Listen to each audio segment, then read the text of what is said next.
17 दिसंबर 2025 की दोपहर लगभग 12:30 बजे के आसपास का वक्त हो रहा था। केरल प्रदेश का एक जिला लगता है जिसका नाम पलक्कड़ है और पलक्कड़ जिले का एक थाना लगता है बालेयार और बालेयार थाना क्षेत्र का इलाका है अट्टापल्लम। इस अट्टापल्लम में 31 साल का एक व्यक्ति जिसका नाम राम नारायण बघेल होता है। दरअसल वो रास्ता भटक जाता है। वहीं पर कुछ लेडीज कुछ महिलाएं कुछ काम कर रही थी। उन महिलाओं ने उसे देखकर चीखना शुरू कर दिया। जैसे ही महिलाएं चीख रही थी आसपास के लोग भी मौके पर पहुंच जाते हैं। यहां आने के बाद उस राम नारायण बघेल से पूछते हैं कि तुम्हारा नाम क्या है। वो नाम नहीं बता पाता क्योंकि वो महिलाएं चीख रही थी। वो समझ नहीं पा रहा था कि आखिरकार मैं क्या जवाब दूं। इसी बीच में किसी ने उससे पूछा कि क्या तुम बांग्लादेशी हो, तो उसने कहा हां मैं बांग्लादेशी हूं। बस इतना था। ये वीडियो बन रहा था और वीडियो सोशल मीडिया पर बहुत तेजी के साथ वायरल भी हो जाता है। अब यहां जो महिलाएं थी, वहां जो पुरुष थे, वहां पे जो लोग थे, उन्होंने आप देखना ताप देखा और उसको पीटना शुरू कर दिया। लाठी डंडे जो भी हाथ में लगता है वो मारना पीटना शुरू कर देते हैं और उसे तब तक मारते हैं जब तक कि उसके प्राण नहीं निकल जाते। वो मर जाता है। उसके बाद फिर हालांकि उसको जिला अस्पताल में लेके जाते हैं, लेकिन तब तक उसकी मौत हो चुकी थी। अब डॉक्टर ने जो उसका पोस्टमार्टम किया, पोस्टमार्टम करने के बाद पुलिस को ये रिपोर्ट दी। पुलिस को बताया कि इसके शरीर में ऐसी कोई जगह नहीं बची है जहां पर चोट ना पहुंचाई गई हो। हालांकि उसकी जेब में एक पर्ची निकली थी। पर्ची में एक नंबर लिखा हुआ है, आप आकर बात कर लीजिए। पुलिस के ऑफिसर मौके पर पहुंचते हैं। मौके पर आने के बाद उस पर्ची को लेते हैं और पर्ची का जो नंबर था उसको डायल किया जाता है। तो डायल किया गया नंबर लगभग 2000 किलोमीटर दूर झारखंड प्रदेश के जिला शक्ति और शक्ति जिला का एक गांव लगता है करही। वहां पर जाकर लगता है एक महिला जिसका नाम ललिता होता है। वो फोन उठाती है। पुलिस वाले पूछते हैं कि कौन बोल रहा है। उसने कहा कि मैं ललिता बात कर रही हूं और यहां से बात कर रही हूं। अपने गांव का नाम बताती है।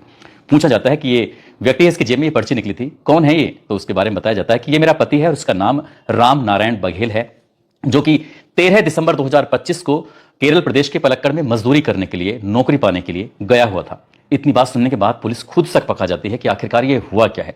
इसी बीच में वीडियो जो वायरल था, वो वीडियो वायरल में लोग जो पूछ रहे थे कि आप बांग्लादेशी हो, वो कहता है हाँ। बस इसका हाँ कहना था और उसको वो पीटना शुरू कर देते हैं। हालांकि पुलिस मामले की जांच पड़ताल में आगे जुड़ जाती है और ये पता करने की कोशिश करती है कि ये सब किसने किया है। तब 5 लोगों के नाम सामने आते हैं, मुरली, प्रसाद, अनु, विपिन, आनंदन। इस तरह के 5 लोगों को गिरफ्तार कर लिया जाता है। लेकिन ये पूरे देश भर में जहां जहां तक ये खबर फैलती है, वहां वहां तक लोग सिर्फ अफसोस कर रहे थे कि वो मजदूर था, बेकसूर था, जिसका एक 8 साल का बालक है, एक 10 साल का बालक है, माता पिता कमाने वाला अपना घर का एक इकलौता सदस्य है, वो भी मजदूरी करने के लिए निकला था। उसका कसूर क्या था? बस इतना ही तो कसूर था कि वो बोल नहीं पा रहा था, क्योंकि जहां जिस इलाके में था वहां की भाषा कुछ अलग होती है और जिस इलाके से वो गया था वहां की भाषा, वहां की बोली कुछ अलग तरीके से बोली जाती है। इस घटना ने सभी को झकझोर दिया है। लेकिन आज की कहानी मैं जो आपको सुनाने जा रहा हूं, इस कहानी ने न केवल उस देश में बल्कि जहां जहां तक जिन जिन देशों तक ये कहानी पहुंचती है, वहां वहां तक लोग सोचने पर विवश हो जाते हैं, मजबूर हो जाते हैं कि क्या उस देश के अंदर इंसान रहते हैं या फिर हैवान रहते हैं या शैतान रहते हैं। आदाब, नमस्कार, सत श्री अकाल। मैं उस्मान सैफी। आज की जो सच्ची घटना मैं आपको सुनाने जा रहा हूं, ये सच्ची घटना है पड़ोसी मुल्क बांग्लादेश की। बांग्लादेश का एक जिला लगता है मेमनसिंह और मेमनसिंह का एक इलाका है भालुका क्षेत्र में इलाका है दुबलियापारा। और दुबलियापारा में एक फैक्ट्री है जो कपड़े की फैक्ट्री है। कपड़ा वहां पर बनाया जाता है, कपड़े तैयार किए जाते हैं। Pioneer Knitwears Limited. ये तारीख है 18 दिसंबर 2025 की शाम लगभग 5 बजे के आसपास। एक सुपरवाइजर होता है, नाम उसका दीपू चंद्र दास, उम्र लगभग 27 साल के आसपास होती है। उसको उसकी फैक्ट्री के अंदर लोग अजीब तरह से देख रहे थे, घूर रहे थे। लोग समझ नहीं पा रहे थे कि आखिरकार ये ऐसा कैसे कर सकता है, ये ऐसा कैसे हो सकता है। हालांकि वो लोगों से पूछने की कोशिश कर रहा था दीपू कि भैया हमसे कोई गलती हो गई क्या बात है, इतना ऐसे क्यों घूर रहे हो। तभी एक आदमी आता है, उसकी तरफ गुस्से से गाली देते हुए उसके साथ बदतमीजी करने लगता है और यही बात पहुंच जाती है उस फैक्ट्री के ऑफिसर तक के पास। ऑफिसर इस मामले को बड़ी गंभीरता से लेते हैं। तत्काल ही उस दीपू चंद्र दास को अपने पास बुलाते हैं, अपने कैबिन में बुलाते हैं। कैबिन में बुलाने के बाद कहते हैं कि तुम यहां बैठो, मैं लोगों से जाकर बातचीत करके आता हूं। अब ये खबर जो थी पूरी फैक्ट्री के अंदर फैल चुकी थी। लोग समझ नहीं पा रहे थे। अब अधिकारियों को इस बात का सामना करना पड़ रहा था।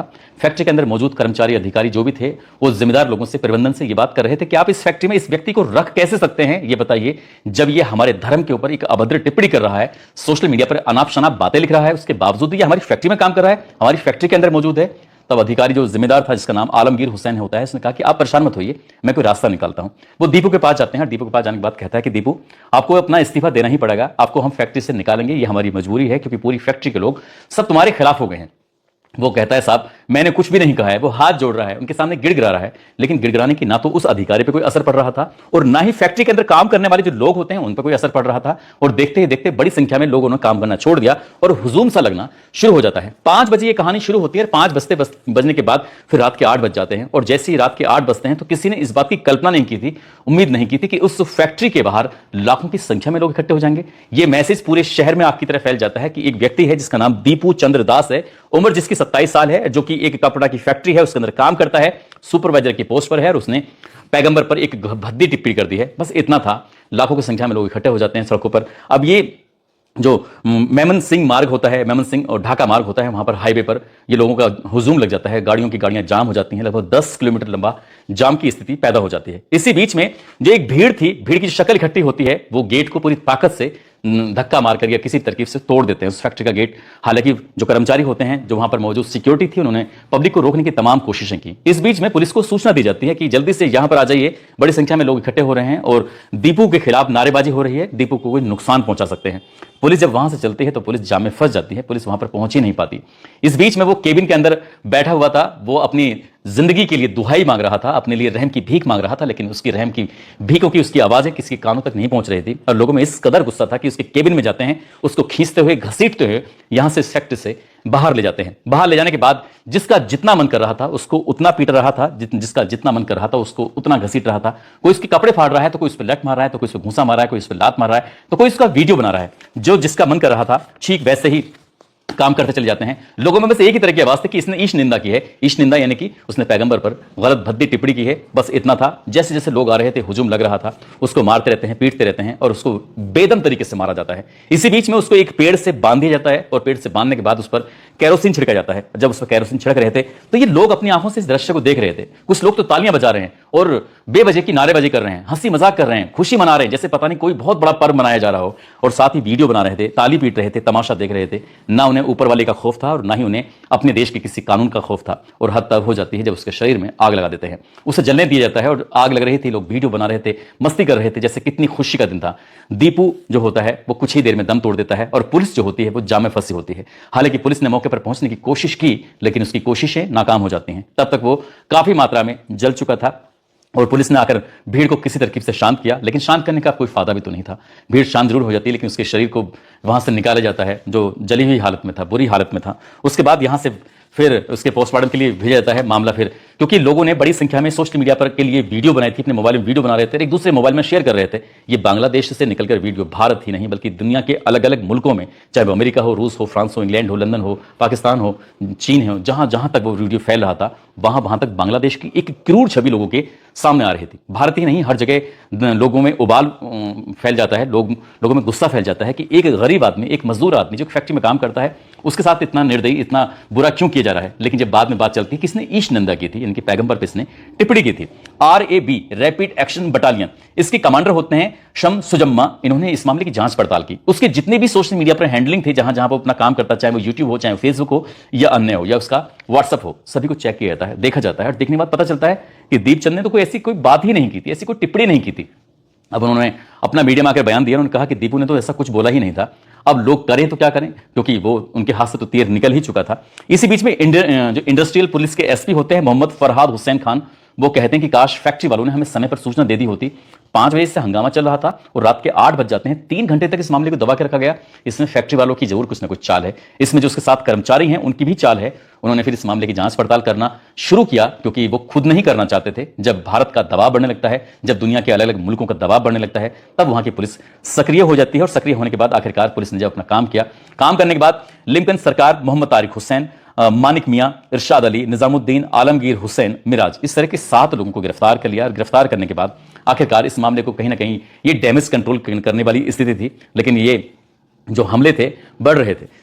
ये लगभग 60 किलोमीटर दूर उसके परिवार को जब अलग अलग सोशल मीडिया की हैंडलिंग या टीवी या अखबार के माध्यम से पता चलता है कि उनके बेटे की तो किसी ने हत्या कर दी है, हत्या का कारण जब वो जानते हैं तो वाकई उनका रो रो कर बुरा हाल हो जाता है। उनके माता हो या पिता हो, भाई हो, पत्नी हो, या फिर 1.5 साल का वो बच्चा जिसने अभी ठीक से दुनिया देखी भी नहीं, उसने अपने पिता का प्यार अभी पाया भी नहीं था, वो भी शायद कभी सोचेगा भी, जानेगा भी कि इस देश के अंदर इतने क्रूर टाइप के लोग रहते हैं कि उसके पिता की बेवजह हत्या कर दी, जबकि उसका कोई दोष भी नहीं था और जो उस पर आरोप लगाया गया था वो आरोप सिद्ध भी नहीं होता है। इसके बाद असल में ये जो वजह बनी है, क्योंकि इस देश में जो हिंदुओं पर हमले की बात जो बन रही है, हो रहे हैं हिंदुओं पर हमले, इसके पीछे की एक मेन वजह बताई जाती है कि भारत का एक विरोधी नेता है जो वहां पर बांग्लादेश में है और जो हमेशा कट्टरपंथी वाली बातें करता है, भारत के खिलाफ जहर उगलता है। और साथ ही जो वहां की पूर्व प्रधानमंत्री होती हैं शेख हसीना, उनका राजनीतिक विरोधी भी होता है। उसने हाल ही में अपने पर फैलाए थे, नाम उसका शरीफ बिन हादी उस्मान होता है। दरअसल उसका वो चुनाव प्रचार में लगा हुआ था और ये तारीख थी 12 दिसंबर 2025, चुनाव प्रचार कर रहा था। इसी बीच में मस्जिद से निकल रहा था।